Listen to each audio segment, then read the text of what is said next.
Welcome to the Inspired Impact Podcast, where dedicated female professionals share how they inspire impact every day. Authentic stories, passionate commitment, lives transformed. I'm your host, Judy Carlson. Welcome to today's episode of the Inspired Impact Podcast. Today's guest is a business owner, entrepreneur, wife, mom of 4 adopted children, and a board member for the Colorado Chapter Gift of Adoption Fund. I'm so excited to introduce you to Carey Marin. Thanks for joining us today. Hi, Judy. Thank you for having me. I can't wait to hear your story. This is going to be so exciting. So, you got a lot of things going on here. Where do you want to start to tell us your journey? Well, let's just say it's never a dull moment around my family and my life. There's always something going on. Yeah. I moved here with my family about 3 years ago from Dallas, and my husband was transferred here for a job, and we had actually just adopted 2 children from a sibling group. And, they're from El Paso, and so that year, I think that was 23, we decided to adopt 2 kids, move to Colorado, sell 2 houses in Dallas, and we just basically, upended our life. And I think you either have to be crazy to do something like that, or you have a bigger purpose, in your mind for why you're doing it. So right. We've had a crazy couple of years. So you said 2 kids from a sibling group. Were they the first 2 you adopted?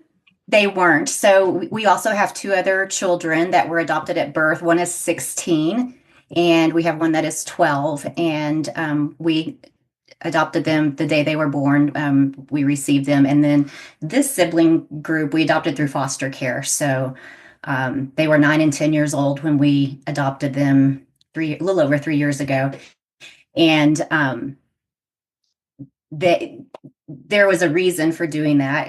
It would have been really easy to just adopt, a newborn again. But I really had a vision to help kids who were the most vulnerable. And anytime you get past that age of 7 to when you're a child and you're in foster care, the odds of you getting adopted just reduce dramatically. And especially if you're part of a sibling group, it goes down even further than that. So we said, we're going to do this, and we're going to try to help a couple of kids who are probably the least likely to be adopted. So wow. Yeah. So when they're from a sibling group, were there more than just the 2 that you adopted? They do have a half brother that's from a different father. But he was being taken care of. He was not in foster care. So. Okay. Yeah. So if they were 9 and 10 3 years ago, one of your other children was 9. About that. Yeah. Yeah. It was funny too, because so my 2 youngest are 6 months apart, and people think they're twins all the time now, but they're not. And then at the time they were all 3 about the same size. so we all started calling them the triplets. Okay. They looked like they were all 3 about the same age. They were severely malnourished and had gone through a lot of neglect and abuse. So it took them a couple of years to catch up, both academically and emotionally. And there's still good and bad days, but they have come a long way. So much different than the first 2 children you adopted at birth, who were raised with your parenting style, right, your home life, your nutrition programs, your morals. So right. How's that blending for your family? It was really hard at first. It's the hardest thing I've ever done in my life. Oh my gosh, bless you. And part of that is because their first 5 years, which are arguably the most influential in a child's life, okay, were neglect and abuse. And so they didn't get a lot of the nurturing that they needed when they were younger. And there was a lot of unlearning that had to happen and a lot Oh, of relearning. wow. There was this one case where they had only been in our house for a couple of days. And, we have people dropping off Amazon packages all the time and the doorbell rings and they just got this crazy look on their face, like what's going to happen. And Oh, we were like, why did they get so nervous about that? And I was like, I guess it is because they probably got, a oh, doorbell like that at some point in their lives in the middle of the night where CPS, removed them from the home or something like that. So it really took them a while to understand that they were here, they were not going anywhere, we were not going anywhere, and they were right. part of our family. Yeah. So the impact of having the two other children from birth on them, how have you seen that to be an impact, positive or negative, on the two newer children? Mm. I definitely they've had a positive in our two, original kids, I guess we could call them, have had a positive impact. The boys get along great. They bunk together. They all kind of hold each other accountable, Mm, and they're like a little tribe now. It's really interesting to see how it works. My older daughter and my younger daughter are still working on their relationship. It was really tough at the beginning because the younger daughter that came into our family was she had a lot of rage, and she, at the very beginning there was a lot of temper tantrums and um, a lot of anger issues, and I think it just really frightened my older daughter, who was, mm, I think she was 13 at the time, and she'd never seen anything like that happen. And so, we had to have a lot of real serious conversations about, this is why this is happening, and look, we're trying to provide them a safe place and a place where they can um, be loved and supported and grow into the little humans that they're supposed to be. And they right. didn't ask for any of this. They They didn't didn't. ask to be in that situation that they were before. They didn't ask to be part of our family. And so I think there's a lot of things that they feel are out of their control when they're going through this, transition. And so that leads them to obviously want to control some things that they Sure. probably shouldn't be controlling. Oh, So we've all had to learn a lot. We've had to sacrifice, we've had to give more than, would be required in a lot of situations, and a lot of forgiveness. So, yeah. Wow. So, um, what was I going to ask about oh, so when you and your husband decided, which is amazing, to adopt some of the most vulnerable children, um, how did you know what you might be walking into? Was there training, there is. education, all that stuff? There is. So part of the home study process that any family has to go through before they adopt is that kind of training to understand where the children are coming from, what they've probably been through and seen, and how that affects them emotionally and education as well.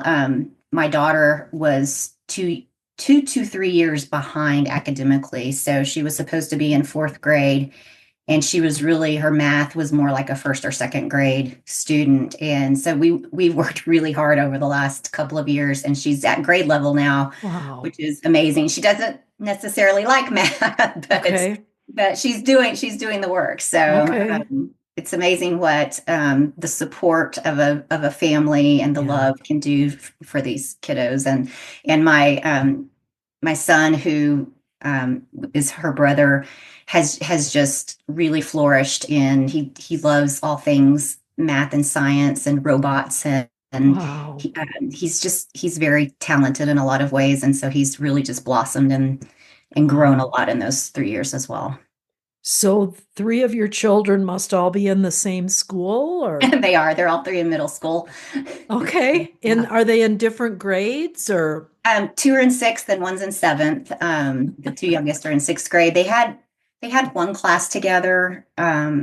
This past semester they had Spanish together, but now they're in completely different classes. So we always at least try to get them separated, even if they're going to be at the same school, because just, Okay.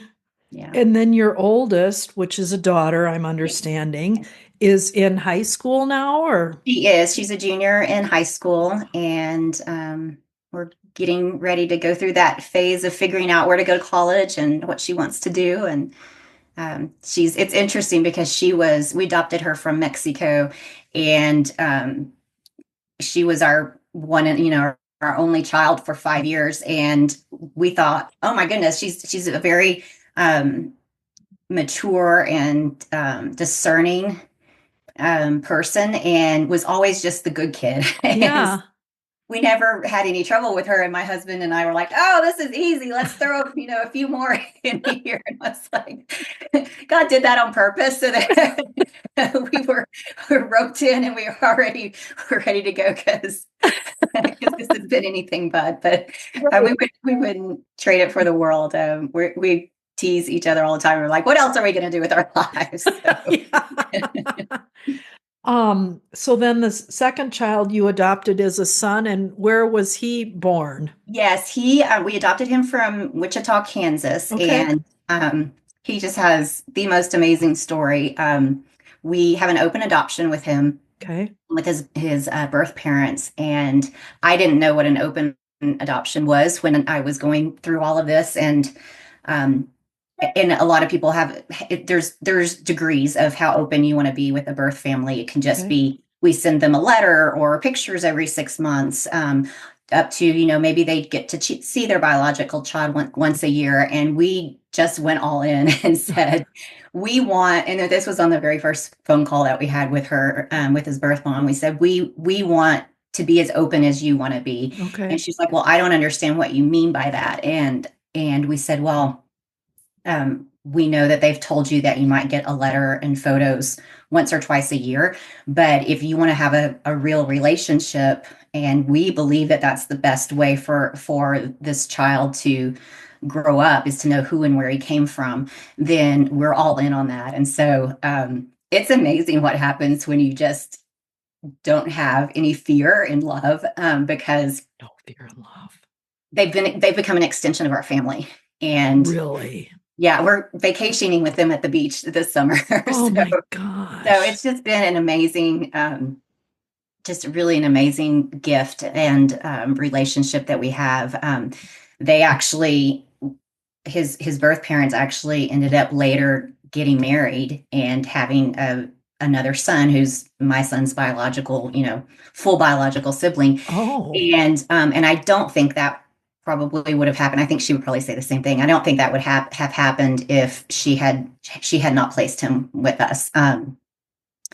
And they've just become an extension of our family. So how it's old is their biological son now? he is like 2.5 years younger than Oh, not my much son. younger Yeah, then. not too much. And so we see them a lot. They live in Wichita, Texas now, Wichita Falls, Texas, and so we don't get to see them as much as we would like, but a couple of times a year, and we try to vacation together. We spent Thanksgiving together with them, and that doesn't work for every No. situation, but for this one, we were just really blessed in the fact that we both knew what needed to happen to make this work for our son. Wow. And yeah, it's been a really neat situation.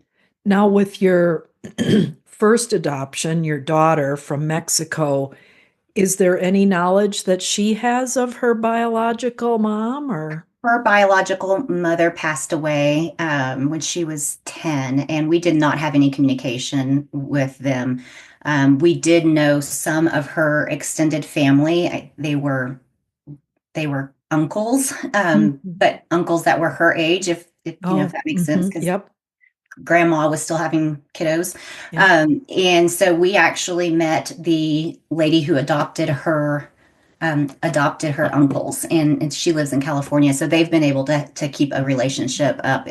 But other than that, she doesn't have any communication. And it's interesting because I've got every dynamic, I think, in our family. I have international adoption, I have closed adoption, I have domestic open adoption, I have foster care, adoptions, and it's different because those things also impact how um, the kids view it. I think our two new ones are a little bit jealous that Josh, my youngest, has that relationship because they don't get to see their birth parents. It was part of the termination of rights was that they couldn't have any communication because of it wasn't safe. Right. And my oldest understands that her birth mother passed away, and so she doesn't have that desire, but they all have different situations, and it does make for some very interesting conversations between all of them as well. Sure. Um, the two uh, youngest, or the ones you adopted at Mhm. birth, Mhm. obviously on their own didn't know they were adopted. Right. So then you need to sort of figure out how that process is going to unfold. Right. Different from the two you recently adopted, who obviously have been through a lot Right. and know they were in foster care and know that they were adopted. So, how have those dynamics played Yeah. out in your family? It's well, we were very intentional early on to give them as much information as we could that was age appropriate. And Okay. so um, they both knew from the time that they could understand, I think, or that someone else, had them in their tummy, that they have a birth mother and that we're their biological or that we're their adopted family. But um, other than that, as they ask questions as we move forward, like I know my youngest asks, or he would ask when he was like 8, 10 years old, I don't understand why I can't live with them because he knows them. And we said, well, we made this decision because we both, decided that this was the best place for you and the best situation for you. And I said, you can talk to your birth mom, and she's going to tell you the exact same thing because we're all on the same page. And it doesn't make it any easier for a 8 or a 10-year-old Right. mind, Yeah. but they just need to be able to hear that, reinforced on both sides, and um, that those conversations happen sometimes. When my daughter was 10, my oldest, she started wondering, like, well, and this was before we found out that her birth mother had passed away. She's like, I just want to know who she was and what she looked like. And I said, well, I made a list for her because I said, I don't know a lot of those answers, but here are the 10 things that I do know about her. I know she loved you because she chose life for you, and she chose to place you with a family that's going to love you. They had told us that she was very tall and beautiful. So I put that on there. I put, we know she's from Mexico. So I just listed the things that I do know. And I think she probably started creating a story in her own mind Mm. about what that looked like. And I was fine with that. I wanted her to have as much information as she could. Wow. And think about that story she's created in her mind and writing that down someday. Hmm. What an amazing gift in a way.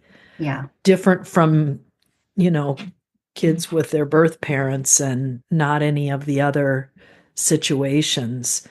Now, the two most recent ones, I mean, I don't understand, or I don't know when they went into foster care versus when you adopted them, or how that whole process works, but they lived through it. Yeah, they did. They did. They're very resilient. Some of the behaviors that we're working on with them are actually the same behaviors that helped them survive that Yeah. situation. And so, um, you know, the um, the there was and still is like some defiance, toward us. But I think that little our daughter, she's very spunky, and I think that spunkiness helped her survive. And they did what they had to do to be able to do that. And now we're just trying to say, hey, those are all good characteristics of Mhm. who you are, but let's use them for good now. let's Mhm. let's take who you are and use that in a positive way versus in a negative way where you're fighting, literally fighting for survival.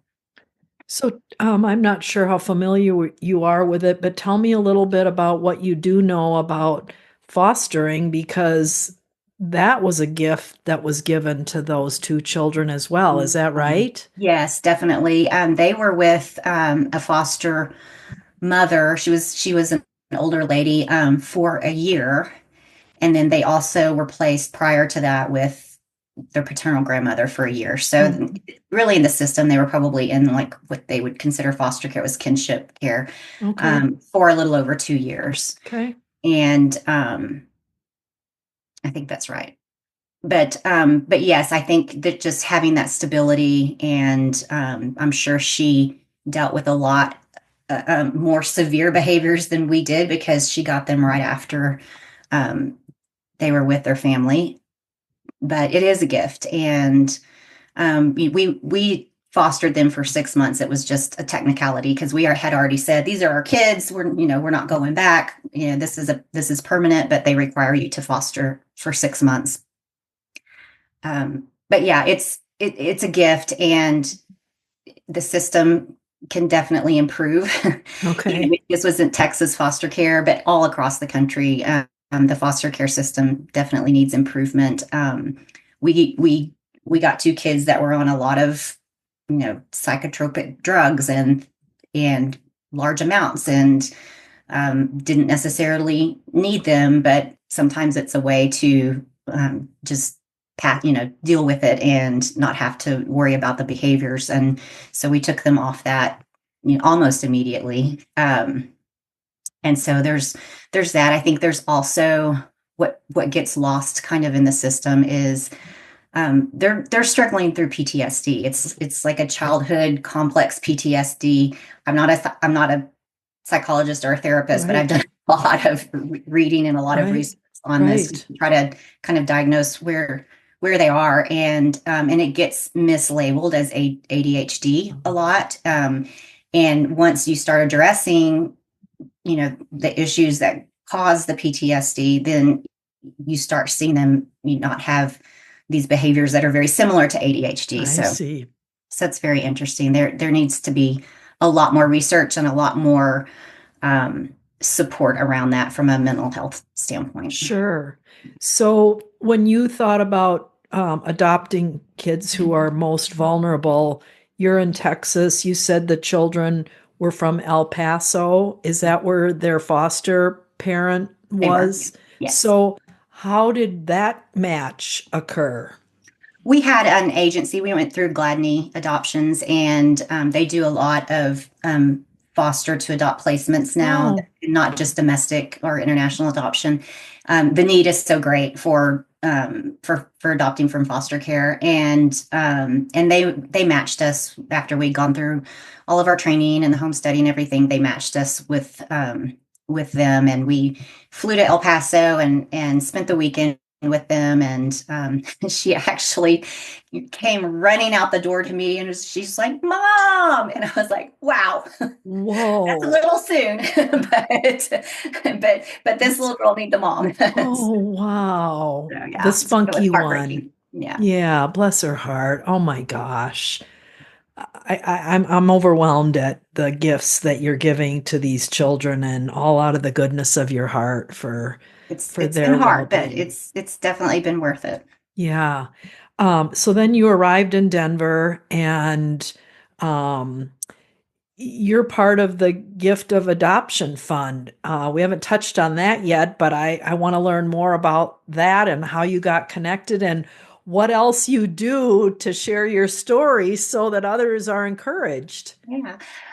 Yeah. So Gift of Adoption is a national charity. They have chapters in, I think it's 18 states across the US. I'm not exactly positive about that number, but here in Colorado, we have awarded about $500,000 in adoption grants. And so we help families who need some financial assistance to adopt, and 100% of the proceeds that we raise go to the grants. And we've awarded total 155 children in the state of Colorado with adoption grants.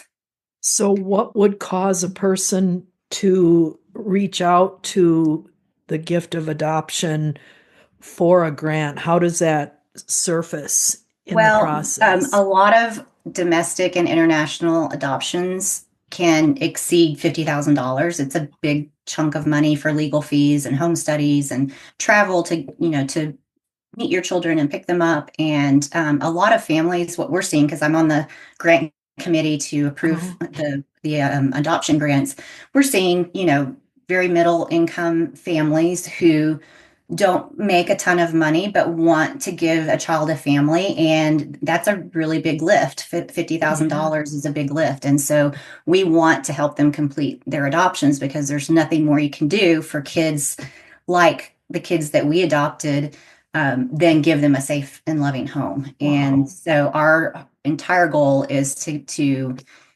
raise as much money as we can to give to as many families as we can. We have in Colorado, we have about 18 families a year that request grants. We Okay. would love to double or triple that, because we know that there's a need out there.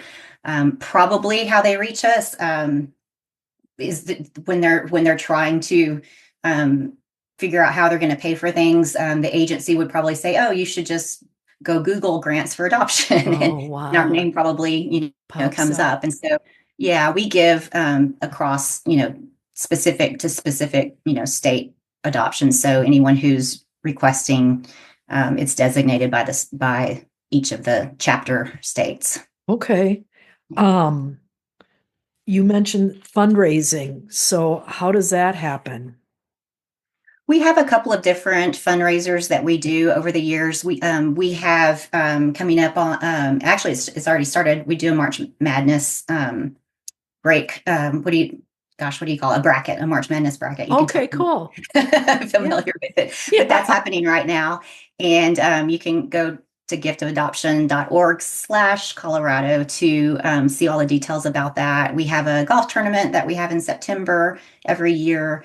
And we try to do a lot of kind of mini events, and we don't have one big like gala or one big fundraiser that we do. We do a lot of smaller events during the year.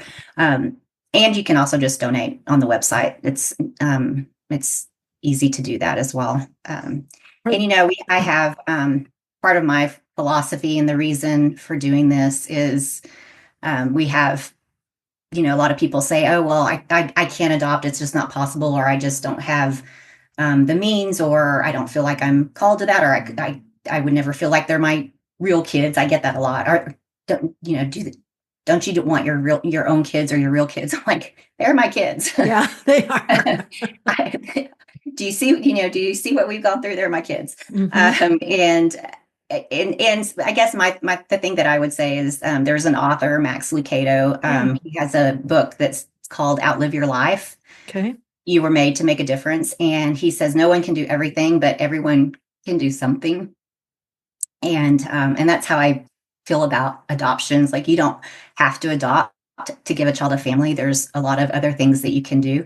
One of the things that I noticed that was greatly in need, when we adopted the sibling group, was just support, like, and Oh, respite support. We haven't been on a vacation, my husband and I, by ourselves in over 5 years, and just being able to still have those relations, like, mhm.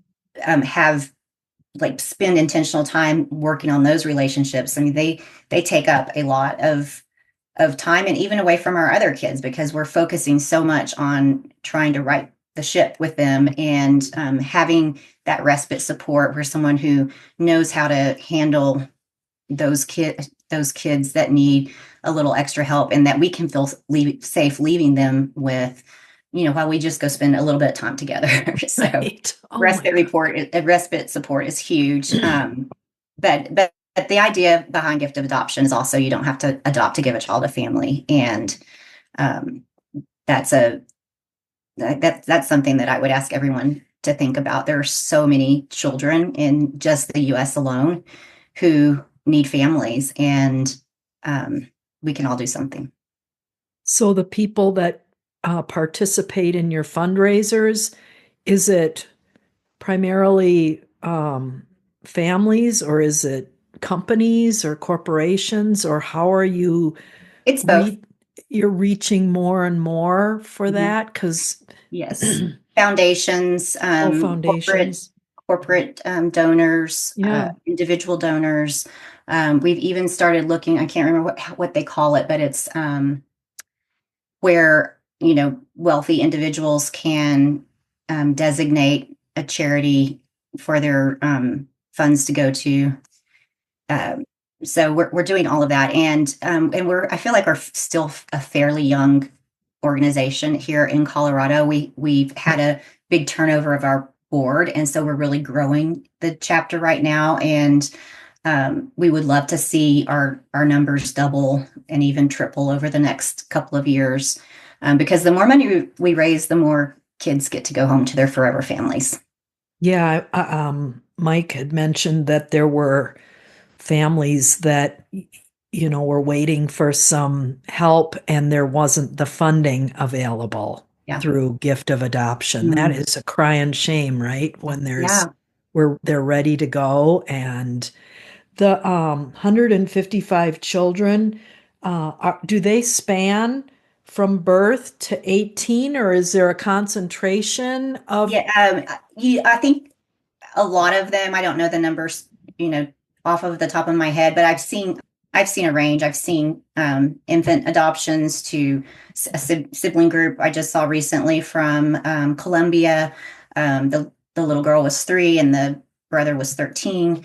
Um, I saw twins come up last week on the grant committee from, I think it was Haiti. So I just kind of see it across the board.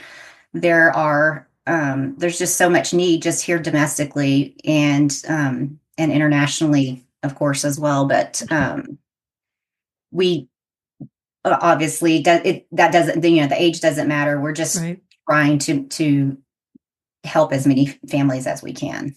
So on the grant board that you just mentioned, for instance, you said twins came up last week from Haiti. So does that mean there's a Colorado family who is well into the adoption process of these twins and they just need to get some funding to get through the finish line? Mhm. Yes, absolutely.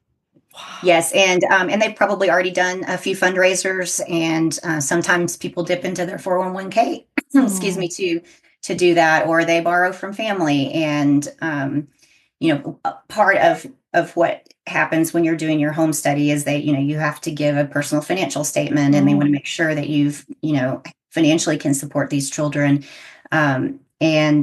and that's probably when it comes up as like, okay, well, how are you going to fund this adoption? And people have to make some really tough decisions on where that money's coming from sometimes. wow. Yeah, and I think, like you said, the middle class, couples and families are probably the ones who could really embrace adopted children. And then the funding is difficult Right, because right. we're all out there just trying to make it work, right? Yes, From our absolutely. incomes. And have you worked through all these? Your oldest is 16, you said. Have you been working for 16 years, or Yeah. what has that Yeah, done I can't in afford to not work. your career? No, I obviously during, I never had a nanny with any of them that, after waiting so long for children, we were married 12 years before we adopted our first child. And so after waiting so long to be a mom, Yeah. I didn't want to miss anything. So Yeah. that was when I started my company, because I wanted to have that flexibility to, not miss, the first time she walked or the first time she said my name, and so I made that decision to, okay, I'm going to have more flexibility. Obviously, it changes my income, somewhat, especially as you're first getting started, but that was a sacrifice I was willing to make so that I could be present and really intentional with our relationships. Right. And then now that the other two more recent ones that seem to need more attention, has that, well, and when you got them, they were already school age, so there wasn't those first 5 years of Right. raising them, School has but helped because school has I get, helped. I have a finite number of hours that I can get some work done. Okay. But my husband and I have always been very supportive of each other's careers, and he's 100% my partner, and we help each other as needed, from a workload perspective. If I'm going out of town for business, he knows he's got to give more, 150% that week, and vice versa. So we're both very supportive of each other's careers, and he's just the best partner. We laugh about it all the time that we wouldn't want to do this with anybody else. Yeah, that's great. And that's thank awesome. God I have you, because I don't know what I would do if I didn't. That's right. Yeah, that's a great marriage message, right? Yes. I love that. Is he an in-office person? He works from the office 3 days a week, so he's home 2 days, and I work from home. So we're pretty present, and that makes a big difference. From going to, especially for the sibling group, going from one parent who was never there and left them at home all night long to we're here all the time. Right. Mm-hmm. We're not going anywhere. So it's been a big change for them, for sure. When they came into your lives, and then you were here in Denver, and the school that they're in, was that a conversation or conversations that you guys initiated with the school they were going into? Yes, they were in elementary school when we first moved here, and the school that they were at was just amazing for my daughter, because they did all of these wraparound services for her, and in fact, they had originally, when they saw her IEP, they said, "Well, we might not have the support that you need here. Let us send you across town to this other school." And I said, no. I can't do that. I got 3 kids at the same school. I can't be going back and forth all over the place. We did that in Dallas the first 6 months that we had them. And so we just came together, and we figured out a plan, and they were fantastic. They were amazing. Wonderful. And really worked with her and gave her that one-on-one support that she needed. And they were so patient with her, probably more patient than I am with her. And that was, I have no doubt that they were the reason that she was able to advance as quickly as she did and catch up to her grade as well. Wow, that's amazing. I guess I could just keep going, but we better wrap this up.